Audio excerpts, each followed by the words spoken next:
કમોસમી વરસાદે રાજ્યના ખેડૂતોને મોં પાસે આવેલો કોળિયો છીનવાઈ જતા ખેડૂતોની રાતા પાણીએ રોવાનો વારો આવ્યો છે। રાજ્યના કેબિનેટ મંત્રી કુંવરજીભાઈ બાવળિયા જસદણ અને વિછિયા પંથકના માવઠાના લીધે ખેડૂતોને થયેલી નુકસાનીનું નિરીક્ષણ કરવા માટે જસદણ અને વિછિયા પંથકની વાડી વિસ્તારમાં જઈ ખેડૂતોને થયેલી નુકસાનીનો તાગ મેળવ્યો હતો। ખેડૂતોને 3 પ્રકારની મોટી નુકસાની જોવા મળી છે। જે ખેડૂતોએ મગફળી વાડીમાંથી ઉપાડી લીધી હતી તે મગફળી માવઠાના કારણે સંપૂર્ણ રીતે ફેલ ગઈ છે।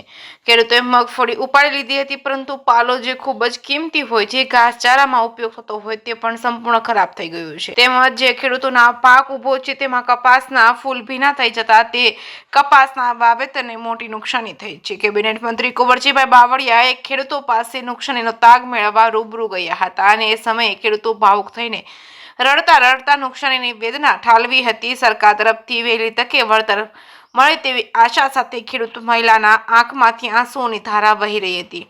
હૈયામાંથી આખા વર્ષની ખેતીમાં કરેલી મહેનત પર પાણી ફરી વળ્યું હતું। તેની વેદના સાથે આ કુદરતી આફતની હૈયા રુદન સાથે વેદના ઠાલવી હતી। જસદણ અને વિછિયા પંથકમાં 16,000 હેક્ટર કરતાં વધારે જમીન પર મગફળીનું વાવેતર થયું છે। 12,000 હેક્ટર કરતાં કપાસનું વાવેતર થયું છે।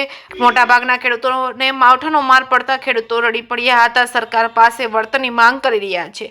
જે કે સિંહ ગુજરાતી સાથે કરશન મામટા આટકોટ।